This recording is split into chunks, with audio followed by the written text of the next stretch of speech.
Guys, today I'm going to tell you how to delete a Facebook reel draft.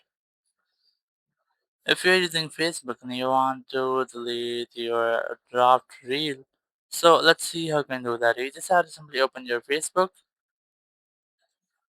Just open Facebook. It might be in your browser or in your app. The process will be pretty same for both. And here, just click on this profile option to open your profile and just click on dashboard. Click on content here, you might see your content, just click on drafts. Now once you are in draft section, you just have to click on these three dots and scroll down and click on delete post. Click on delete and it will permanently delete your video, your reel or your post. Just delete it from here. So using this way, you can easily delete your draft reel or video or post from Facebook. Thank you very much for watching the video. Until next video, bye bye.